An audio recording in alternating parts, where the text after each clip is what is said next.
Welcome back, everyone. Next, we have West Red Lake Gold Mines Limited. It trades on the OTCQB under the symbol WRLGF and on the TSXV under the symbol WRLG, and is a mineral exploration company that's publicly traded and focused on advancing and developing its flagship Madsen Gold Mine and the associated 47 square kilometers highly prospective land package in the Red Lake District of Ontario.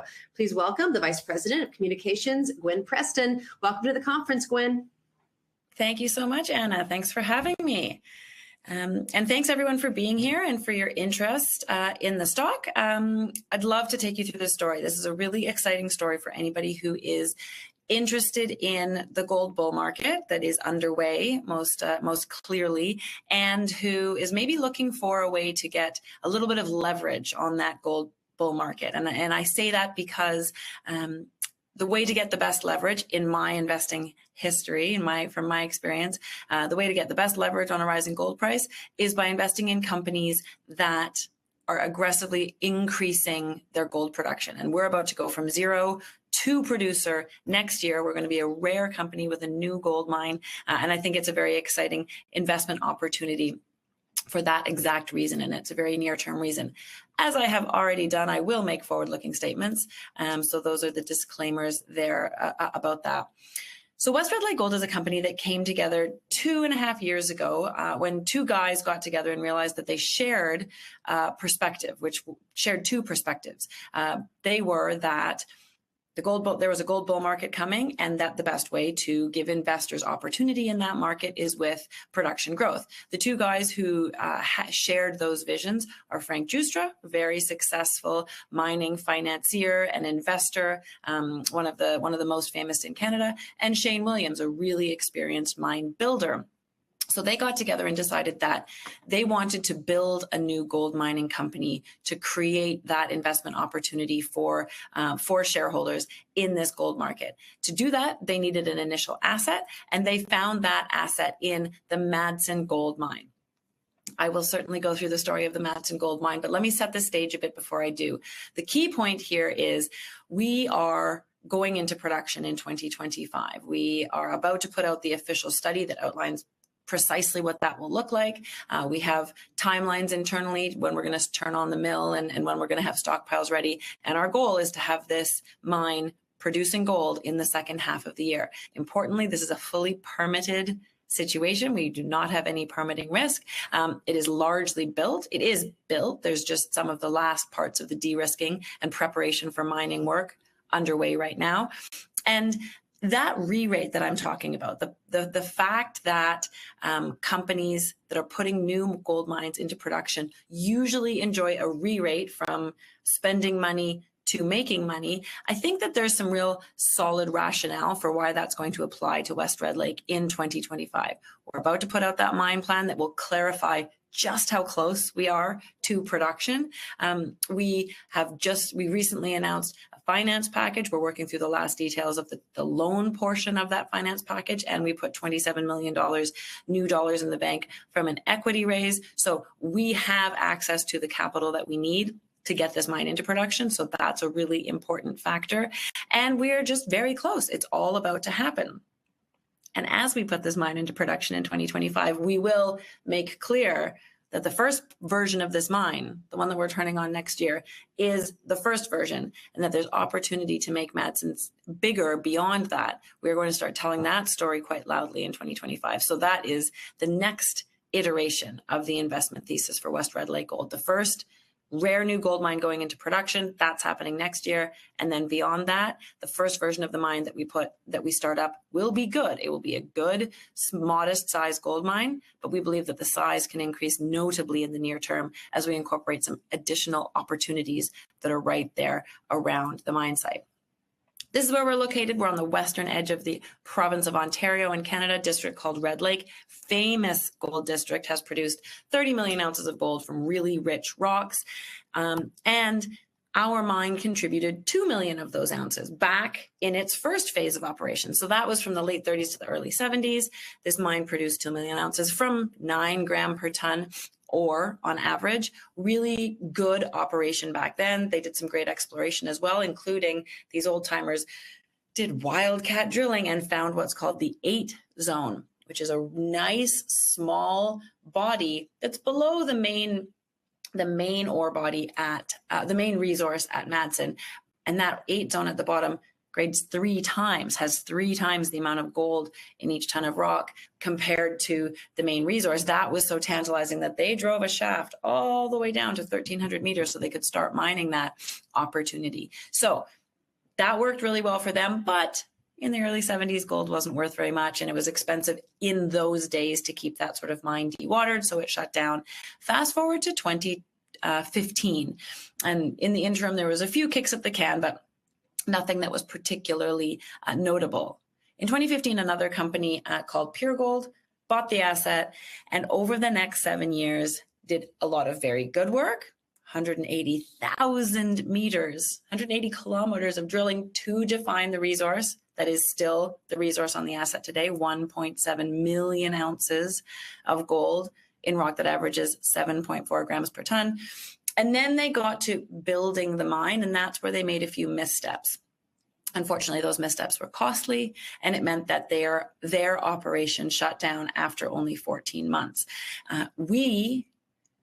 Shane and Frank, looking for an asset to ground a new gold mining company, went and looked at the Madsen Mine and realized that the missteps were things that were fixable. And they were fixable specifically with the set of skills that Frank and Shane bring, which is you needed some deep mining expertise, which Shane brings. You needed access to capital, which Frank brings, and in conjunction with Shane. And you just needed the right approach. So they bid on the asset, and we were able to buy this mine in which $350 million had been invested very recently. We bought it for $6.5 million plus a 1% royalty, and the debt that the main lender, who ended up owning the asset, converting their debt into equity in our company, they became about a 20% shareholder in West Red Lake. So here's a bird's eye view, literally, of that Madsen Mine. Here's, you can see the blue building is the mill that they built, a fantastic mill. The thing that sticks up there is the shaft, the head frame on the shaft that goes down to 1,300 meters. Over on the right there, behind the word future, that's the tailings dam. This is the mine. This is the inside of the mill. There's a lot to say about the mine. The mill, really great piece of equipment, performed very well for the prior operator. It's not one of the things that suffered from a misstep. And so we're very confident in that mill. We're doing some of the commissioning work to just get it back ready to turn on. But the mill was a really strong piece of machinery. So what did go wrong? Why did this mine fail only 2 years ago under this prior operator? What were the missteps? Well, the missteps can really be summed up in 2 things. First, they failed to deliver mineralization to the mill that was anywhere close to the grade of gold that they expected. They expected 8.5 gram per ton material delivered to the mill. They only managed to deliver 3.5 gram per ton material. So why did that happen? I think it really comes down to they did a lot of good drilling to define the resource, and then they pretty much stopped drilling. They did not continue to refine their understanding of the resource as they engineered the mine, built the mine, and started mining. And the problem is that we're in Red Lake, and the Red Lake mineralization is fantastically high grade, but you have to work for it. It is in narrow veins. There's like a lens of gold here, then there's nothing, then there's a lens of gold, then there's nothing, then there's maybe a big lens of gold. You have to, I always say, hammer these systems with drill holes so that you get a very accurate understanding of precisely where the gold is before you go in to mine it. And that's really what they didn't do. They mined a resource where the drill holes were on average 20 meters apart. Our premise is that the drill holes need to be 6 meters apart to have sufficiently accurate understanding of where the gold is. The short version of it is they let the mineralization get away. They didn't really have a good hold on the gold. So fundamental to our restart approach is a whole lot of definition drilling. We've done almost 45,000 meters of definition drilling. That's from underground workings. We're down in this mine. We're drilling from underground. We're hammering parts of the resource that we already know are there, but with a whole bunch more holes so that we really know where the gold is, and we can target it with selective mining underground. And we believe that the combination of accurate understanding and accurate and sufficiently refined resource model, plus more expertise in how to mine those areas selectively, will enable us to deliver material to the mill of the correct grade. Now that gets into a slightly technical conversation. I'm happy to go into that in more detail. Maybe you can ask me some questions if you have more on that, or we can have another call later. But that's a really fundamental tenet of our restart. Our restart is that it takes more drilling and it takes more selective mining, and that is what we are going to do. This is just one example of some of that drilling. So the colored blobs are the resource model. You can see and the little circles that are on lines are the gold intercepts on drill holes. So you can see we get lots of good intercepts where the model already knows that there is gold. And in some places we get to extend that model. You can see some nice purple high grade hits extending down from the little sparse yellow areas of the resource on the right side of that. So that's just one view of what some of this definition drilling can do. Okay, so when we're talking about what went wrong with the prior operator, certainly delivering material of the needed grade to the mill, that was one place that things went wrong. The other place that things went wrong for them was on the cost side. So their operating costs were much higher than they expected. And there was a few reasons for that, but they really come down to the insufficient spending before they got into operations. So they really tried to build this mine on as small a budget as they could. And that had two key outcomes. One of them is that where possible, they often pushed costs from construction into operating. Think about like leasing things that you might have otherwise built. If you build them, that cost, you have to deal with it up front, but then you don't carry it in operations. They chose the other path, which is that they carried those costs in operations through leasing things. So that certainly increased their operating costs. They also just decided to not do some of the projects on site that would have made a more efficient mine. The two things that you really need to do for a mine to work are mine mineralization accurately of the grade that you expect and move those tons of rocks efficiently. Really makes a difference on your bottom line. And so there were a bunch of projects that they did not do that would have created a more efficient mine. And this connection drift is one of them. And that this is something that we actually just put out a news release this morning that we are halfway through the green tunnel that is shown on this picture right here. So there's two, the prior operator had a plan to develop a new portal and a new ramp down into the Madsen Mine, because they realized that the old portal had some inefficiencies. It's a small opening. You can only get small trucks through it. You have to cross public roads to get from that portal to the mill, which means you have to drop the rock and reload it. That's something you try and avoid if at all possible in mining, because that is a cost. Goes past the town, so they were restricted on only being allowed to make noise going past the town during daylight hours. And also just the west portal ramps are a historic setup. And so they're twisty and turny and steep in sections, and you have to drive a long way to get from the west portal over to, for example, the Austin area. It's a long trucking distance. So they call it this new east portal, and then they decided that they didn't really have enough money to connect that portal, so they didn't advance it. They went over and mined out of the west portal and had to manage all of those inefficiencies that I just described. We don't want to do that. We want an efficient operation. So we're driving that connection drift over so we can use this beautiful new, large, smooth, efficient east portal that is right beside the crusher in the mill.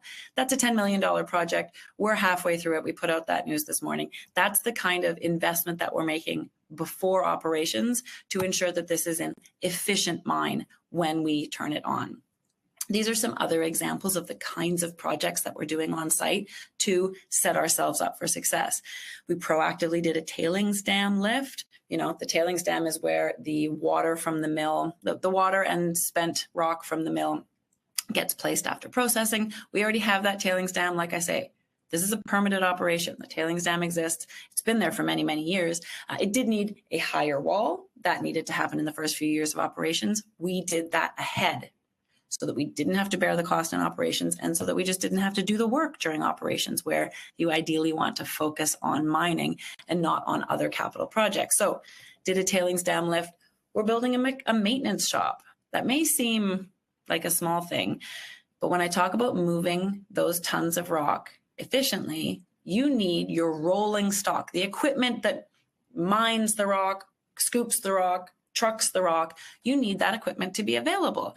To make sure that you have good equipment availability, you need good mechanics. And the best way to attract good mechanics to your mine site is to have a nice maintenance shop, not to ask them to lie in the snow and the mud to take care of your load haul dumps and your jumbos and all of that. So we're building a mechanics shop so that we can do our very best to have good equipment availability. We're installing a new primary crusher, which is one of the things that they had leased and also just was not particularly well integrated into the process. So there were some problems with the previous primary crusher. We're building a camp. So right now, 60% of our workforce is drawn from the local community, the Red Lake community. This is a mining community. This is why the town of Red Lake exists. But the other 40% are coming from out of town. Now, the prior operator housed out-of-town workers in rented apartments in the town of Red Lake. That was a costly and uncontrolled situation that required an entire person as well just to manage that accommodations role. We're building a camp on site, so we have efficient, controlled ways to house people, and we can attract good people because we built a nice camp, and then we can get good employees. Good employees are very fundamental to the success of any business. So these are some of the capital projects that we're doing to set ourselves up for success. Right now, we are also test mining. I think this matters because, first of all, let's practice something before we do it in operations. So we're down there, we're test mining, we're getting our crews up to speed, making sure that they can mine with the speed and accuracy that we need them to. And we are also in this process generating bulk samples. Those bulk samples will be processed in the mill probably in March. And then what really matters there is our premise is that through more definition drilling and better resource modeling and better mining methods, we can deliver material to the mill that's the grade we say it's going to be. So let's demonstrate that. Let's do some bulk samples and process them through the mill. And assuming we can generate positive, what's called reconciliation between what we say we're going to mine and what we actually mine, that should really help the market buy into our entire thesis. So that is already underway. It's a very exciting part of it. This is a waterfall slide that pulls together what I've been talking about, all of the things that are underway and have been underway in 2024 at the mine site to prepare us to be able to turn this asset on, and the ongoing efforts below that in instilling a really strong safety culture, making sure that our environmental systems are up to snuff or above, finding, hiring, training personnel on site, making sure that we're engaging well with the community. All of this is underway. That golden dashed line down the middle there sort of marks when we expect the pre-feasibility study to come out. That's the mine plan. That's the version of the mine plan that we're going to put out into the market that explains what this asset is. That's going to be an important document because most mines happen in a sequential order. You find the resource, you engineer the resource, you permit the resource, you finance it, you build it, and you put it into production. We bought a mine that was already built and financed, but that needed some work. We've been doing that work, but we haven't had a chance to put out the official mine plan yet because we needed the work to fill in some of the data before we could do that. So the market hasn't had very good clarity on exactly what this mine is going to be and how close we are to turning it on. That PFS is imminent. And then I think when that comes out at the beginning of January, I really think that the market will suddenly realize that this is an asset, this is a gold mine that's about to turn on and that is essentially funded. And that is a very enticing opportunity for investors who are looking for leverage in a rising gold market. Mining is risky, so mining is about risk mitigation. This is a complicated slide that I won't linger on today, but it identifies a bunch of the key of the risks that have actually derailed or created big stumbling blocks for new mines over the last 10 or 15 years. And then it explains why some of those risks don't apply to the Madsen Mine. Not every risk applies to every kind of mine. Or for the risks that do apply, how we are managing them. This is really to just drive home the fact that we are mine builders, we are mine operators, and we are managing the risk of this mine as our foremost concern. This slide captures the near-term investment thesis here. If we look at this bar chart on the left, that's showing the price to net asset ratio that companies, the gold mining companies generally get in the market as they progress from being an early stage company through to being a mining company.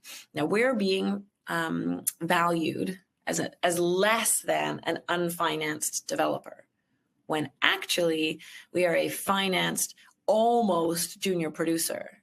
So I think that is a tangible demonstration of the potential for our share price to respond when the market realizes that production is around the corner, and or in 2025, as we deliver that production, for the market to say, oh gosh, this market valuation does not line up with the realities on the ground here. We better change that. So that's the near-term investment thesis. The slightly longer-term investment thesis is that mine plan that we're going to put out in January is for our first mining opportunity. It's by design a fairly conservative look at what this mine can deliver in the next few years, because we need to meet or beat every parameter in that mine plan. But we do believe that the Madsen Mine can be more than what we are going to outline in that initial mine plan. There's lots of examples of once you get an underground mine operating, being able to unlock those additional opportunities. And they're not just arm wavy for us. We have several zones on the Madsen project or on our nearby Rowan project that have higher grade mineralization that we believe we can pull into the mine plan in just a few years to amplify the returns, make the mine bigger, make the mine higher grade. Those are things that really matter for the money that a mine can make, and therefore for the value that mine gets in the market. These are examples of that high grade 8 zone that I referenced. When we pull it into the mine plan near the end of that initial version of what Madsen will be, it makes a big difference to cash flow. So we want to see if we can find more 8 zone type mineralization. We are actively working on that. We've tagged into something that we're calling upper 8 just recently. We're going to see if we can flesh that out. There's several other zones that we're interested in pulling into that new mine plan. That's the next level investment thesis that we will layer on top of the let's move this asset into production thesis as it plays out in 2025. This is our capital structure. We do have $25 million in the bank, 18 million shares out. Good set of shareholders here. A lot of them long, gold interested, understand the opportunity here. And I think I'm going to leave it at that. Anna, are there questions out there that I can answer from the audience? Yes, absolutely. Let's jump into some of these questions. Lucille wants to know if you've identified your production cost per ounce? Yeah, so thank you for the question, Lucille. That pre-feasibility study that's going to come out in sort of the first week of January will lay out all of those numbers. I shouldn't talk about those numbers before that study comes out, but I can say that there are analysts out there who have built their own models of what the pre-feasibility study will look like, and they generally come in with all-in sustaining costs. So everything that you need to produce that ounce of gold and keep the mine going, their all-in sustaining costs are about $1,400 per ounce. And I think that that's a reasonable starting place if you're building your own perspective on this opportunity. And Bob wants to know what the status of the Nambari financing is, and when will the company drill the deeper 8 zone? Two good questions. So Nambari is, I mentioned that we raised $27 million near the end of October and announced a $35 million US debt facility with a group called Nambari. So if you're familiar with Nambari, they have been pretty active in financing junior development stories in the mining space recently. You may also know that they've had some that haven't worked out particularly well, and one of those unfolded even during our negotiations. I bring that up because it's just meant that their level of their level of inquiry and what they need to accomplish, what they need to check off in their due diligence process has been increasing as we've gone through this negotiation. So we announced that non-binding term sheet, and it's just taken longer than any of us, including Nabari, expected to get ourselves to a complete deal. So we are in that process. It is progressing. We're still confident on that deal. And so I hope we can announce that soon. That's still absolutely progressing. As for the 8 zone, in 2025, we wanted to drill the 8 zone in 2024. It was a matter of priorities. We really needed to focus on the definition drilling to make sure we had 18 to 24 months of definition drilled, stope engineered mineral inventory ready when we turned the mine on. So we prioritized that. In 2025, we will drive out from probably the 12 level, get ourselves lateral a bit, and be able to drill the 8 zone from a good angle. So in 2025, for sure, we will get on that. Hadley wants to know if any of your debt may be going to be convertible, and if so, will it be at a fixed price or a percentage discount? So we don't have any convertible debt at this point, and that's not part of the Nabari term sheet. So no, I don't have, there's no convertible debt. Javion asks, how much more infrastructure has to be completed prior to production? So, I mean, great question. All of the major infrastructure on surface is completely in place. The mill is built. The tailings dam is complete as of about 6 weeks ago. We finished that tailings dam lift. The only major capital, and we're installing the camp right now, so it has been delivered. So there's some smaller components that are being delivered and installed right now. The camp, the mine dry, which is where the miners can come and transition in and out of their shifts. So those are being installed right now. The only large capital item that is otherwise underway is that connection drift, that green 1.2 kilometer long tunnel that's connecting the two sides of the mine.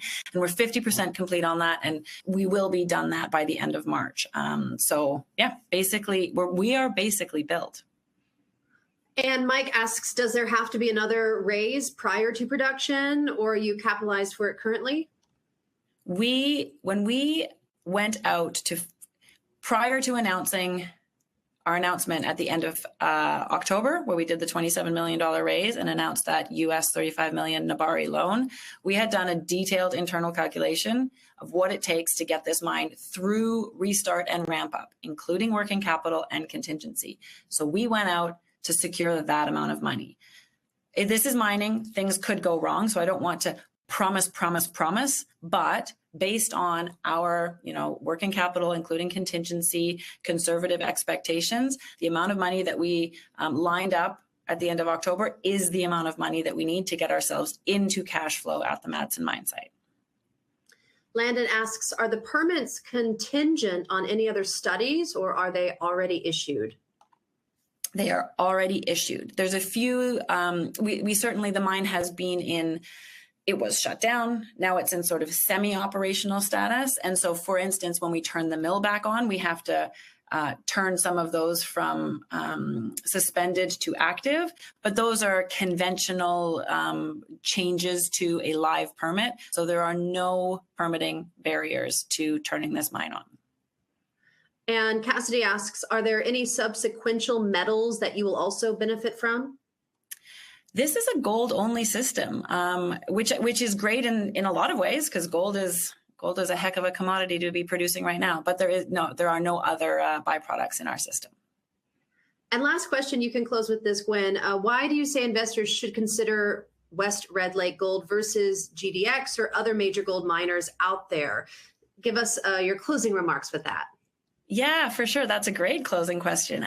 So, I mean, GDX, I've spent a lot of time investing in the gold space. I did that as a job. I was a newsletter writer before I changed to come and join West Red Lake to work on this story. And if you see a gold bull market coming, you can absolutely own GDX and own major gold miners. And especially early in that market, as we have seen for the last 6-8 months, they can generate some really nice returns. But if you want better returns than those, and especially better returns as you get a little bit farther into the gold bull market, where we are now. The place that you get better returns is from companies pursuing aggressive growth. You can see that if you just compare even the major gold miners, the ones that deliver the better returns are the ones that are adding big new mines to their production profiles. And if you're looking at more speculative, slightly higher risk, then those are the ones that go from zero to hero, to use that line, right? We're going from zero production, only needing, we are a cash hole right now. We have had to raise money and spend it and put it into the ground. We are transitioning from that to producing gold and being able to sell that gold into an incredibly robust gold environment. That is the argument for West Red Lake Gold versus the GDX, that we should be able to deliver larger leverage to the rising price of gold because of the fact that we're going from zero to producer, and new gold mines are a rarity. There's very few other companies out there that are putting new gold mines into production in this market. And so I really believe that West Red Lake is going to stand out in that environment. Perfect. All right, Gwen. Well, thank you so much for joining us on the conference, and we look forward to continuing along with your journey. Thank you so much for having me. Thanks everyone for your attention today. I really appreciate it. All right, everyone, stay with us. We'll be right back.